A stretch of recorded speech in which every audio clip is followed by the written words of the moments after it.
Now on BBC Two, Bookmark explores the cult classics of author Richard Allen, whose powerful work, including the violent story of a gang of hooligans, Skinhead, has been given a new lease of life.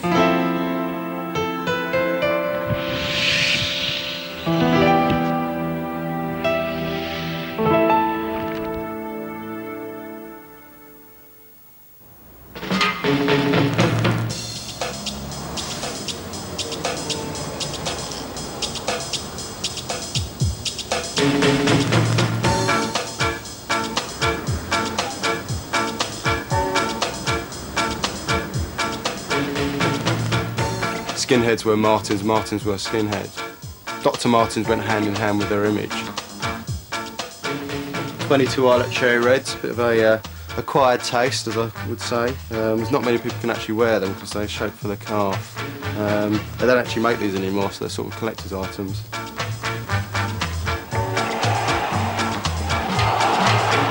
These are for your sort of more extreme skinheads. Some would say fascists, but not necessarily. Steel toe caps, commando soles. You wouldn't argue with someone who's got a pair of those on, put it that way.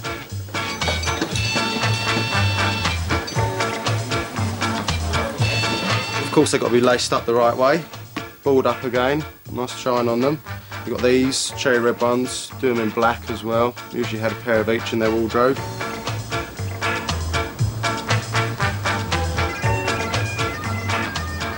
Beautiful quality, lovely leather.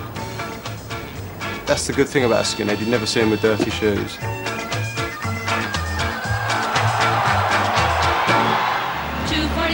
Wonderful BBC, another hour of music. Wow, wow, wow, wow. Joe Hawkins hated his parents with all the violence in his young body. Especially he loathed his father's attitude to life. What, he asked himself, had his dad gained from being a soft touch? The house they lived in was far removed from a palace. It was small, cramped, in an awful street. The neighbours were old, foul-mouthed and unintelligent. Not that Joe felt that he possessed a good measure of intelligence. He admitted, but only to himself, that his education had suffered badly. But he was foxy clever. He had a native intelligence that would carry him to heights his father had not inspired to reach. Plasto and its dirt were not for Joe. One day he would move away and never return. His sights were set on a plush flat somewhere near the West End. But that required money and social position, and as yet he had neither. Although his day was coming. Of that, he was positive. Opening the wardrobe, he selected his gear from its shadowy recesses. Union shirt, collarless and identical to thousands of others worn by his kind throughout the country. Army trousers and braces, and boots. The boots were the most important item. His were genuine army disposal boots, thick-soled, studded, heavy to wear, and heavy to feel if slammed against a rib.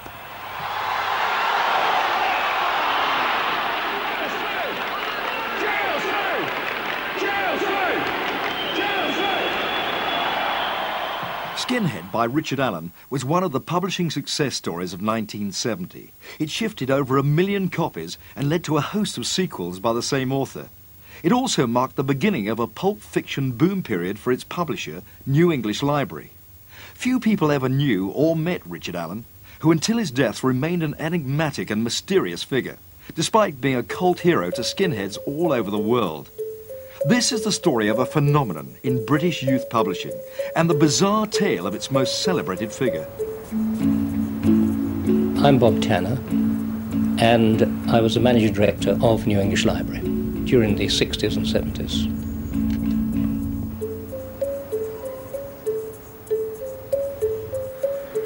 New English Library had not made a profit for 15 years when I went there, and we decided we'd aim at the young readership.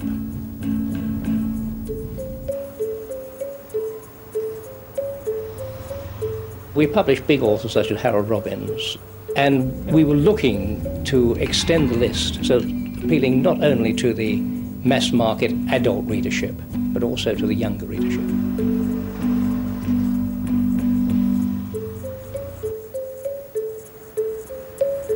There seemed to be this youth market out there who were interested in contemporary things that were happening, you know, not just about literary faraway worlds, what was happening on the streets. We used to have these brainstorming sessions, the members of the editorial department, when we would see what was making the headlines in the newspapers, what people were discussing, where the young people were going, where their interests lay, and just, if you like, use that as the background and the basis for commissioning books on those subjects, which we needed to get out quickly and get on sale and catch these markets, because trends even then, you know, in pop music and whatever, were changing very quickly. So that's basically what we were looking for. We would find authors. If we had ideas for a book at editorial meetings, we would find authors to write those books for us. Often ideas came into us from authors, but we also sought out authors to write certain books for us. At an editorial meeting, we had an idea for producing a book of something that was happening in Britain at that time, which was skinheads. These youngsters don't reject society, they need it for steady daytime jobs. They don't want to opt out, just have their kind of fun in their own, sometimes savage way. And if you're feeling sad and want cheering up, you're never too young to become a skinhead.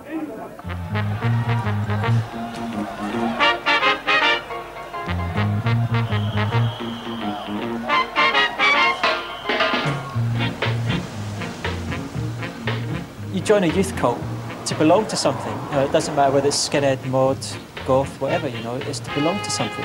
And as a kid, you're always searching for something to belong to. You're trying to find your way in life. And being a skinhead's a good way to do that. You know, you get respect from people that you probably wouldn't get otherwise. You are somebody, you know, you come off a council estate or people write you off, you're going to end up on the scrap heap. But for those few years, you are somebody. People respect you, people get out your way.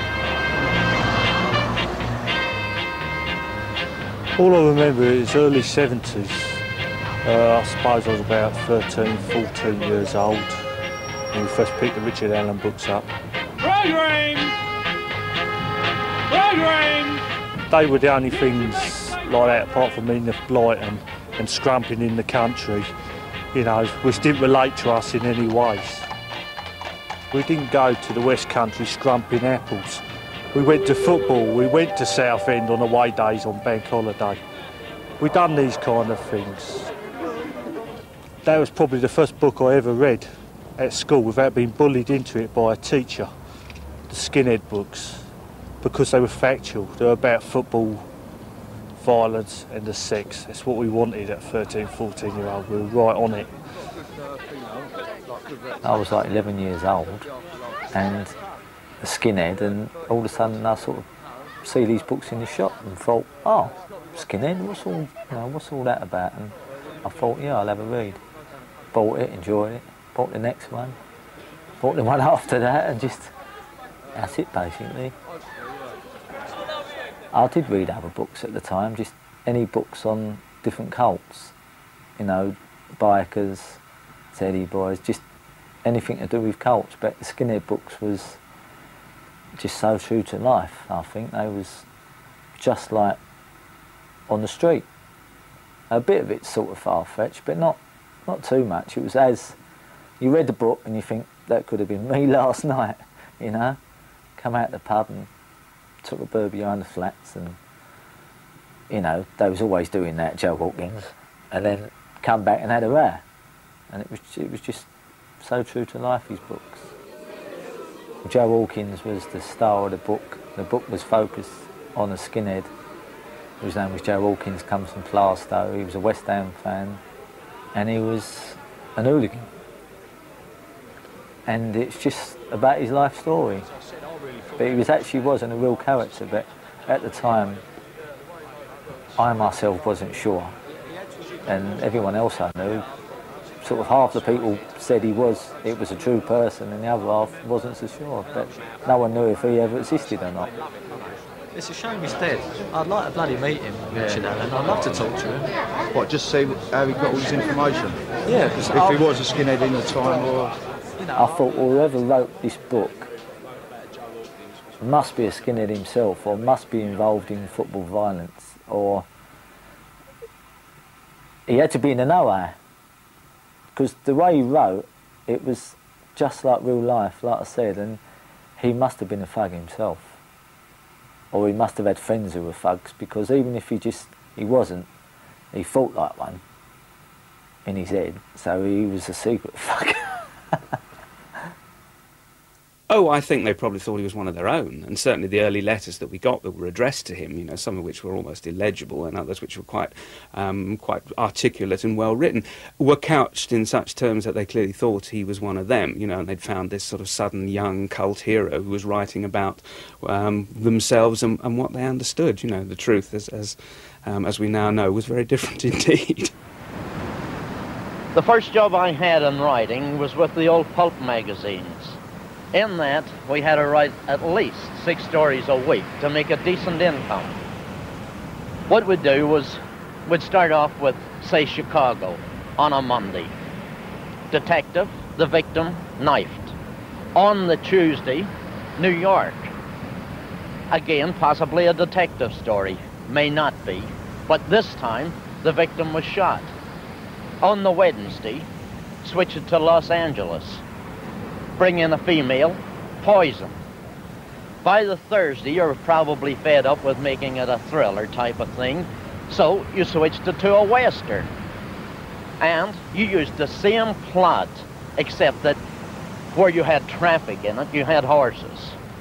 On the Friday, well, maybe on the Friday, you think of something like a fantastic science fiction story. And basically, everything was the same. He was a guy called James Moffat, who was one of the team that we had built up, who was capable of turning his hand to virtually anything. Jim was a Canadian, as I remember rightly, who'd come to this country and worked for, I think, magazines and newspapers, and turned his hand to virtually anything. I was his agent at the time, and we had this problem, as usual, with how could he earn a bit of money and so on and so forth. And I jokingly said to him that NEL wanted a Skinhead book. And he said, I'll write you a Skinhead book. I said, you can't do it. It's ridiculous. He said, no, I'll do it. I mean, here we're talking about a 55-year-old man at the time who looked no more like a skinhead than Greta Garbo, but he could apply himself, which he did, and he produced his Skinhead book.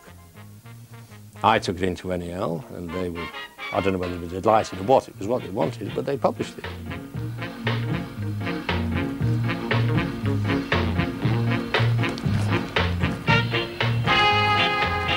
Oh gosh, I remember the day that I discovered Richard Allen.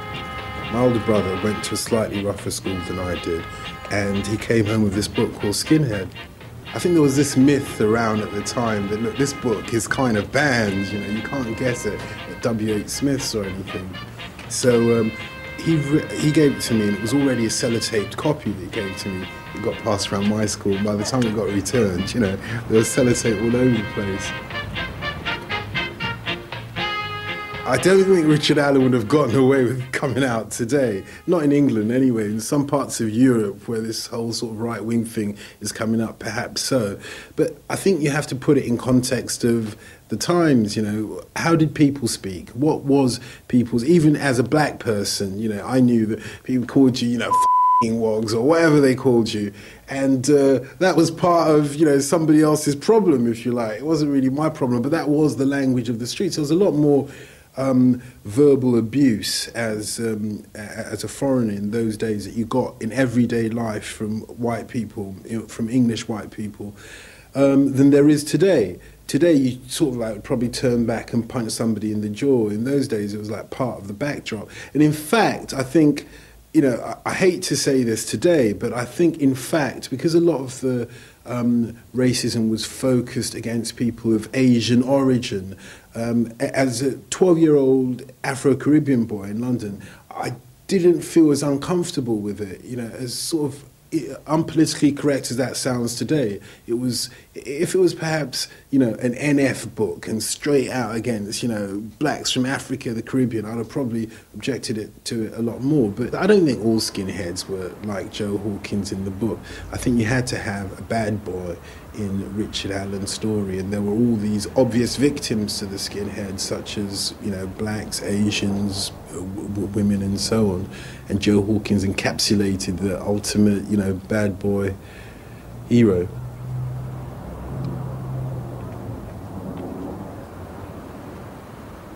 Joe felt his boot sink deep into the tall one's groin. He lashed out again, catching the other under the chin as he sank to the ground, hands clutching the injured parts. Like an automaton, Joe kept kicking, each blow bringing him greater satisfaction as the moans of hurt rose above the screaming wind. He didn't care if he killed the hippie or not. He wanted to hurt, to rid himself of the feeling within his chest, a feeling bordering on murderous rage. Don laughed, slammed his shortened axe handle almost down the hippie's throat as the man valiantly tried to resist. It was easy, Don thought, kicking his opponent in the balls, listening to the rapturous sigh and the explosive groan. He hit the falling hippie on the head, hearing the crunch of bone against the axe handle, and kicked into the ribs.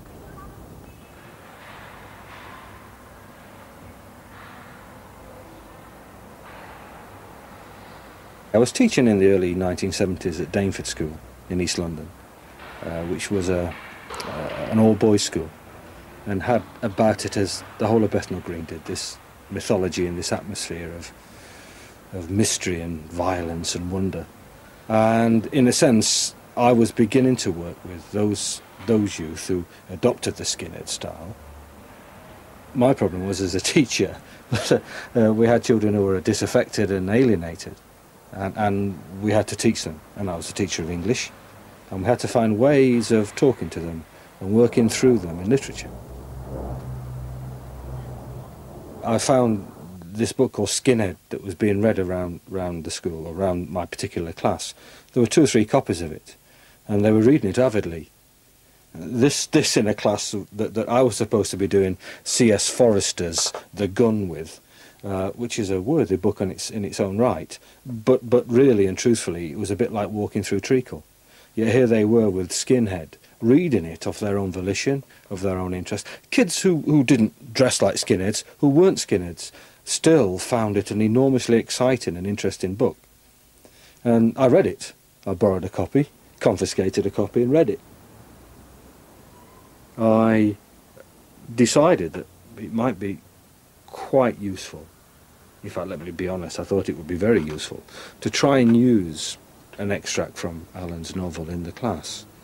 It took a bit of time finding a good extract. I didn't want anything that had racism, I didn't want anything that just had casual violence, which made it hard going for me. But all the class, those who adopted a skinhead style, those who'd got their hair long and were moving into what you and I might call the hippies, all of them, it created this frisson, this atmosphere, this sense of interest and bubbling enjoyment that I'd never been able to create before. I just couldn't. And the literature that I loved, and even my enthusiasm for it, couldn't create that sense of interest that those stick-down, badly photocopied pages did.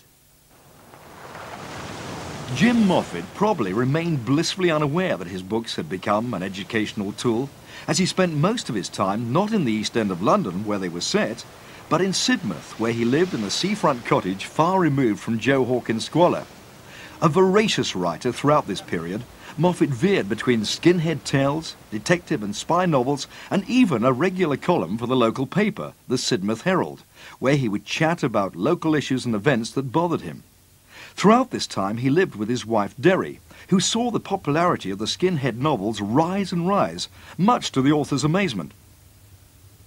He did a bit of research, and he travelled around a bit and asked a lot of questions, and wrote the first book. And of course, he didn't think too much about it, but it was a success. And then there was such a follow-up with Suede Heads and Skin Girls. I can't remember all the titles. I believe there were 18 of them in the end. But he took to it, and I won't say to begin with it was his favourite subject, because he wrote on so many other things. But he got on with it. It did well for him from the point of view of cash and royalties. And I think it also did very, very well for New English Library. These are some of the 250 books I've written in 20 years. In the past year, I've written 8, 9 books, mostly due to the fact that I haven't been too well this year. In this rack, books under various names, under my own name, under Charles Say, under Richard Allen. Richard Allen, well, this was a name actually that I didn't even choose. This was a name that the publishers put on the book. Occasionally it happens that you let the publishers pick the name. One book coming out this year will be under the name of Francis Duke. I didn't even know until 2 weeks ago that this name was going on the book. You take Skinhead. This was written within 5-6 days. Skinhead has sold over 165,000 copies to date.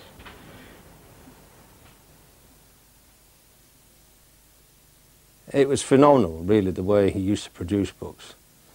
But it was unfortunate in a way that he had to do that, because given time, he could write quite decent stuff. But I think it was the old case of prostituting oneself or one's profession. But there we are. It's like anybody else. You've got to earn a living, and if your living or your style of living is an expensive one, you've got to work that much harder. Jim used to say, "It's a business. It's the way I make my money, and I can live this way." I mean, people who write hardbacks can take a very, very long time to write them, which is very nice if you've got a good income behind you. Jim didn't have. I mean, he simply wrote to live, and he enjoyed doing it. I like to sit down in front of a typewriter, start writing from the title. Play it by that. The title gives me the idea, it gives me the whole germ of the story. And I continue it right through. How many words a day do you get through? On an average, I get through about 10,000 words a day when I'm meeting a deadline. If I have a month to write a book in, I may get through 500 to 1,000 words a day until the last week. Then I shoot up to the 10,000. Do you ever go back and rewrite stuff? I never go back and rewrite. I don't believe in editing. I don't even believe in reading more than 2 pages on the following day. This, I believe, a professional writer should have the story in his head. Even if he's doing 2-3 stories at the one time, he should keep all story threads in his head.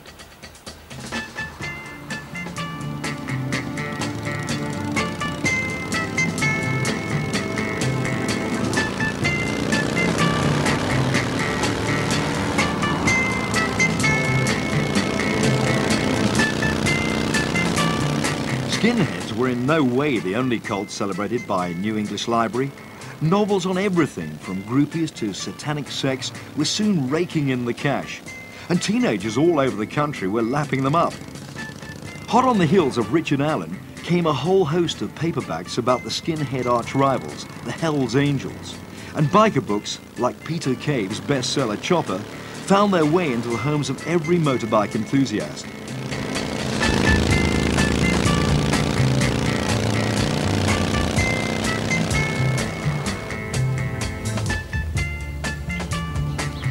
I've been in the Hells Angels now for nearly 20 years, and it's kind of difficult to explain probably why I've been there 20 years, but it's for me, it's a total way of life. To me, the Hells Angels is the #1 worldwide motorcycle club, and for people who are, as I hope I am, seriously into motorcycles, they were the people I got involved with in the early days, and they're the people I stuck with. Riding motorcycles is about the most exciting thing that I've ever done, and I've dedicated most of my life to it. I read lots of books, but none of that is a substitute for riding a bike.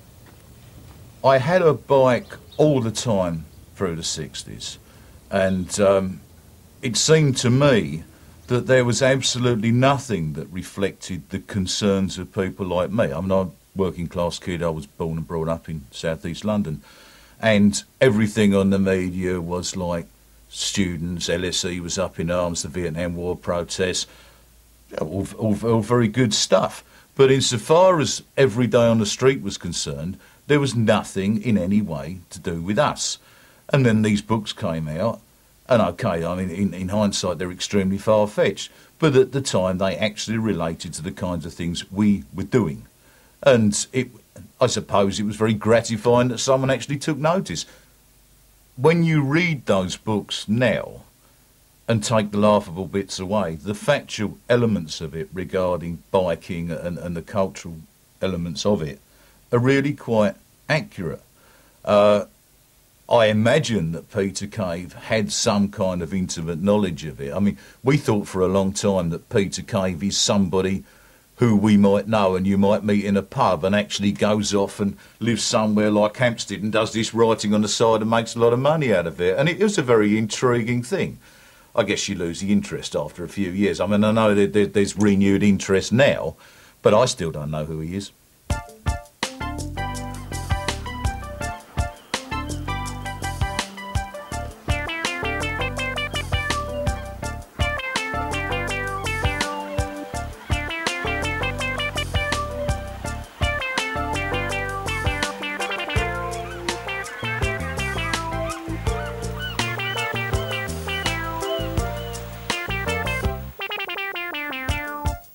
They were crazy times. The whole period, you know, the late 60s, early 70s, it was all very much like this. You know, oh, hey, let's go and do something. Let's have a go. Let's try something.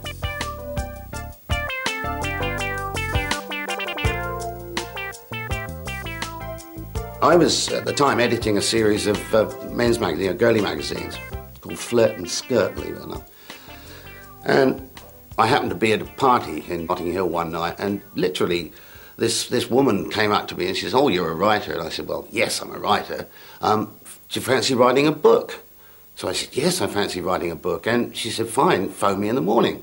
Well, this was Janet Freer, who became my agent. She was, and she literally, within a week, had tied me up to a contract at NEL.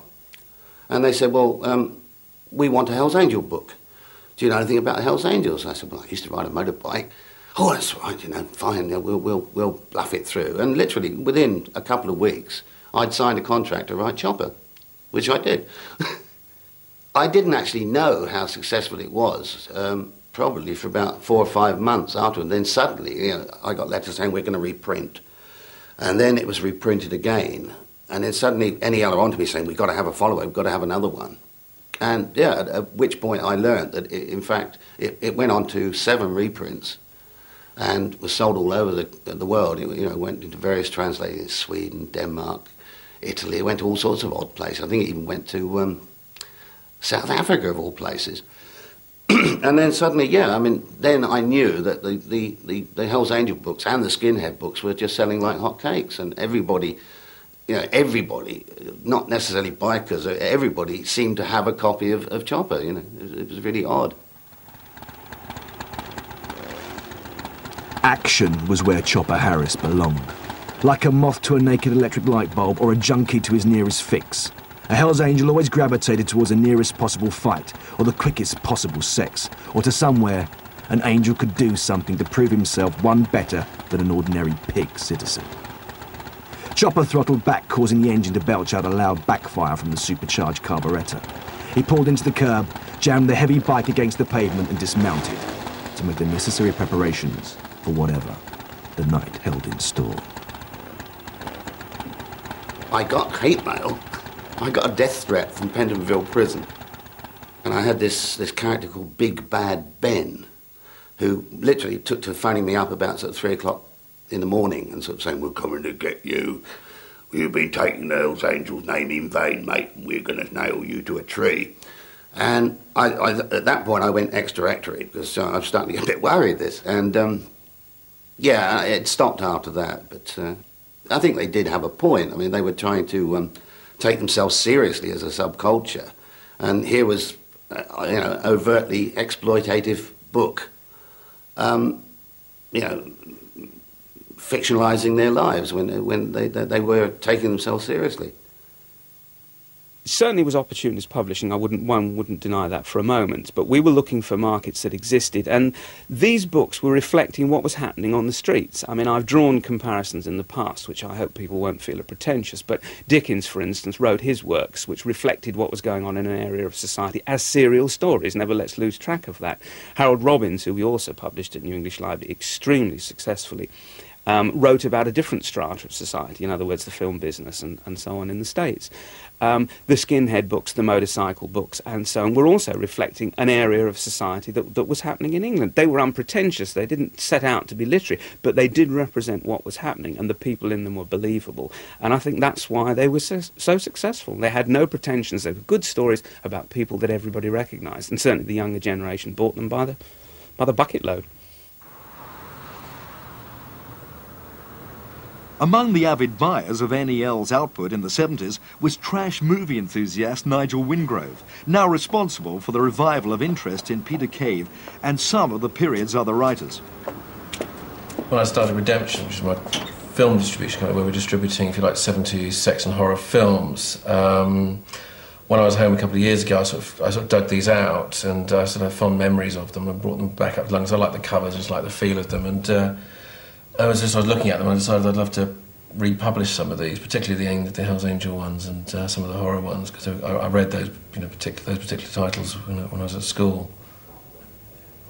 I still find it kind of difficult to believe that I've ended up publishing something like Chopper, which I read at school. It was kind of one of the ones that nearly all my friends read, and this one and Skinhead were the two kind of definitive youth books, I think, around in the early 70s.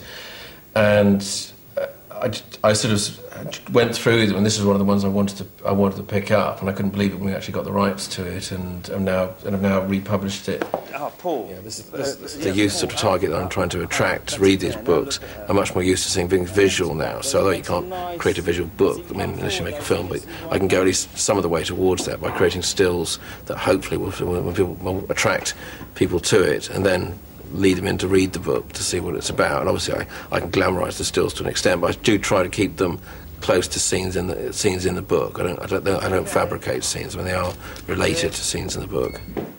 Well, we're shooting the pictures for Daughters of Satan by Sandra Shulman. We're going to be publishing this one and another one of her books, The Degenerate. So again, it ties in because I want a mishmash of sex, horror, drugs, violence. I mean, the same as our films, but these are my novel nasties, if you like. So get some like that, sit there. I actually couldn't believe that somebody wanted to republish The Daughters of Satan, which I'd written for New English Library, partly because the publisher had read it at school, and I was slightly horrified. I thought it must have stunted his growth. It couldn't have been good for him. Good. The first book I had published was The Degenerates. That's it there, terrific. It was very loosely based on the Profumo scandal, but it had a black magic twist. Good. Originally, when I put up the idea to them, they doubted that I could write what I said I wanted to write, and someone said, would I do an orgy scene as a first sample chapter? Well, I'll tell you exactly how I did it, and not the orgying bit, but how I did it. I sat down and listed as many possible perversions as I could. There was even one involving somebody of, I think we say today, diminished height. And having come up with a shopping list of perversions and possible, I choreographed them into, so that until I got the right amount of words, and until I'd made it look, what shall I say, I'd made a scene. I wasn't frankly sure what shafting was at the time, and I did have some problem with my American editor, who was a woman, and I went out to dinner with her, a male editor, and her husband. And it suddenly appeared that I didn't quite understand what going down on meant. And I kept saying quite loudly in the restaurant, well, what does going down on mean? Because it sounds terribly innocent. And the men were immensely, but immensely embarrassed. And I'm afraid she had to take me outside and explain. No, I don't regret it. It was an experience. And after all, experience goes into being what you're made of. It was enormous fun. It's probably more fun looking back because there was terrible angst. And one, had heightened emotion and felt very tantrumy about one's work. But it was fun. I don't regret it. I think it's silly to regret things anyway. they're part of you. By 1974, New English Library were the market leaders in pulp paperbacks. But the Skinhead audience was beginning to thin out. Having put Joe Hawkins in prison and even sent into Australia, that year Richard Allen made a bold move and decided to kill off the reader's hero once and for all. The BBC carried the first news and the Globe managed to change its front page for the final edition. London-bound jet missing in Pacific.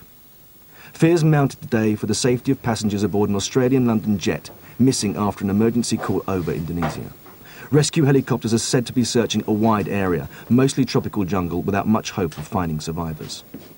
According to the airport authorities, there are 189 passengers on the flight, most former Britons coming back home for a holiday. Also known to be on board is Chief Superintendent Matthew Jordan of Scotland Yard, who was escorting the skinhead cop killer, Joe Hawkins, back to prison in this country. Lottie Newman read the paper's account of the missing aircraft and suppressed a sob. Although she'd wished every horrible fate on Joe Hawkins, she did not like to think of anybody, even him, dying in a crash.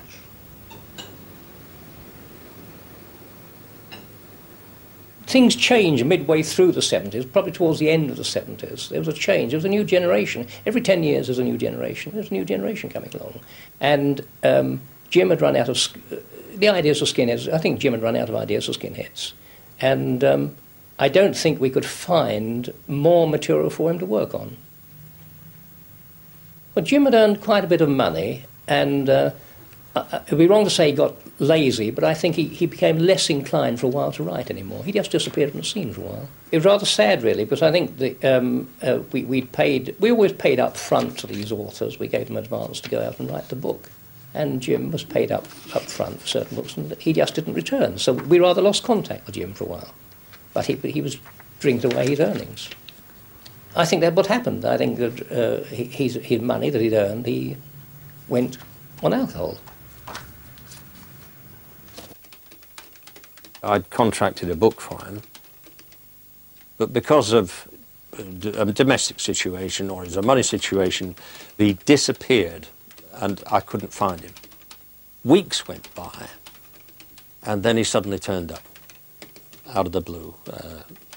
And he came in smart as ever, but he admitted to me that, you know, he hadn't written it and so on. I said, well, look, I've got a spare room in my office. You'll have to write it in there, and I want it fast. I locked him in this, not locked him, but when I went out in the evening to go home, I had to lock him in the building. And I used to buy him a quart of light ale, which I knew he could never get drunk on anyway, and he used to sit there and type it out, which he did for, I think, it was also a home to him. He sat there for about 10 days, 2 weeks, and he produced the book. And I delivered it to NEL, and it was published. But that was a bad time for him, very, very bad time, and it did him an awful lot of damage.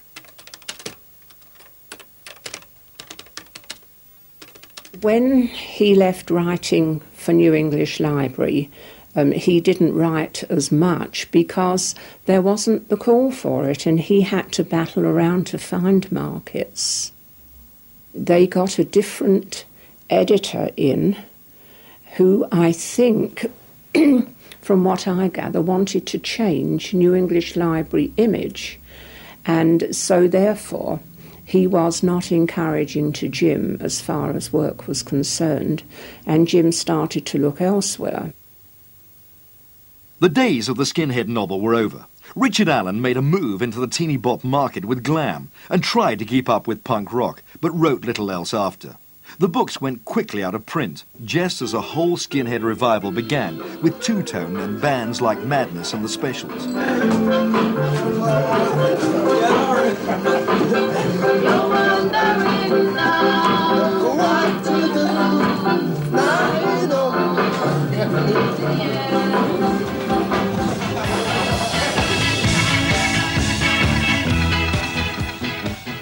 Suddenly, these cheap books were collectible property, and fashionable magazines like The Face and ID started writing about Allen.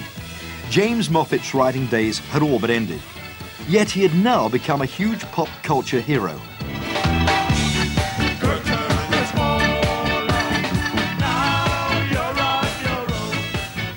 it does seem to have become a cult. I've gone to book fairs, which happen once a month in Tewkesbury at a hotel. They have a very good book fair. And I ask all these different dealers, you know, have you any paperbacks? And I reel off a few of Jim's names. They just haven't got them because they're so snapped up.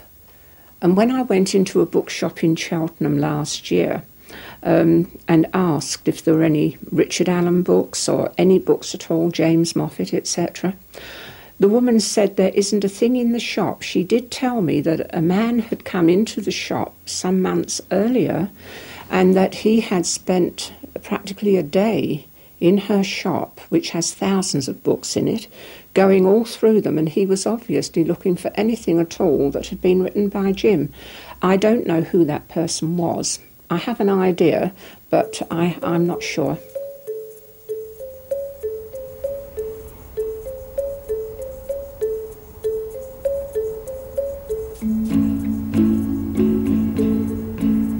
I read the Richard Allen books when I was at school under the desk.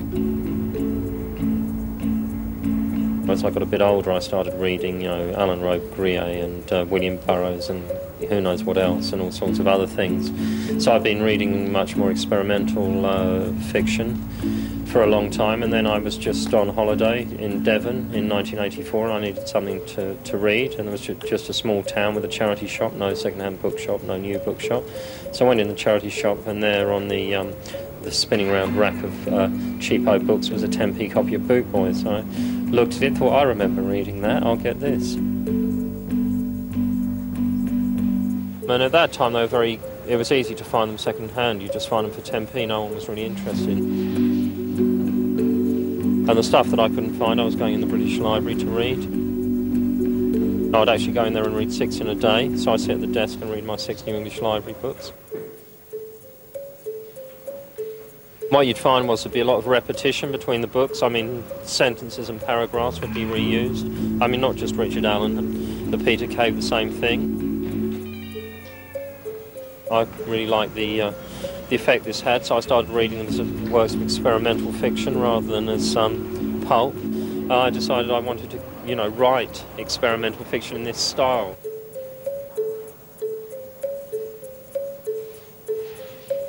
For a long time I didn't know how to get hold of him, and then everyone got hold of Richard Allen after an interview appeared in Scootering magazine. I'm not sure how the guy tracked him down for Scootering, but somehow he tracked him down.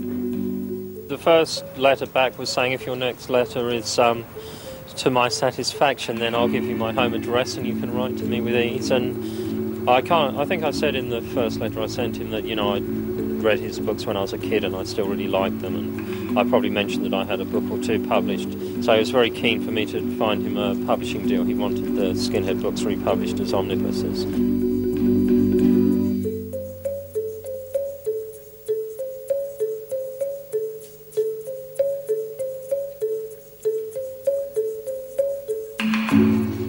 Well, I looked at a couple of places and asked a few people if they were interested, but no one was very interested. I mean, the kind of right-wing aspect being very off-putting for most people. And I also don't think a lot of the people I talked to realised quite what commercial proposition they were.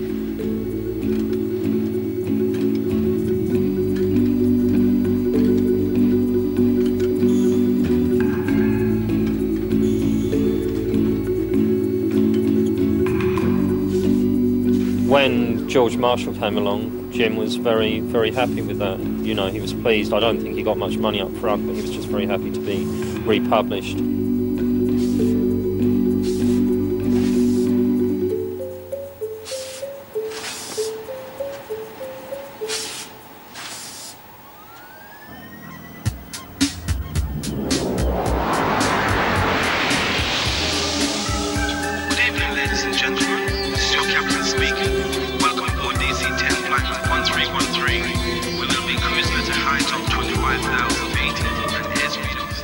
By a pleasing symmetry, the Richard Allen books, which had been written in an English seaside town, were finally picked up by a small publisher in a Scottish seaside town, Dunoon. Dunoon had been the home of Skinhead Times, the cult's in-house magazine, and its editor, George Marshall, could hardly believe his luck when Moffat sold him the rights and gave the go-ahead for him to republish. the skinhead cult's been really important to me over the years, and I've tried to give as much back to it as possible. And you know, they're the ultimate books for any youth cult. They're the ultimate books. I always wanted the rights. I even went to Malta on holiday because I was told that there was a lot of the old books were still on sale there, so I assumed they must have been remanded and dumped in Malta for some reason. And I spent a whole holiday going around every little second-hand bookshop I could find, and I didn't find one copy because I was hoping to sell, you know, the second-hand copies of the original editions. So I always wanted them, and probably I was looking harder than anybody else. I think he was really pleased that these books were going to come back out, and I also think he thought it was quite good that he was giving something back to a cult that had given him so much over the years. I never met Richard Allen because by the time I, you know, caught up with him, he was quite ill, and you know, I never actually got to meet him because of that. And all our correspondence was through the post. He'd write to me maybe 2-3 times a week, you know, just generally about life, you know, often nothing particular, you know, just what he was doing, you know, feeding foxes that came into his garden, going down town, chasing hippies, you know, just sort of like old men do. So one of the times he wrote, and he had seen some hippies down some market, and he had told them to get a job, you know, and he was quite pleased with that, as was I. But yeah, he used to love writing, I suppose, and that's how he kept in touch with people.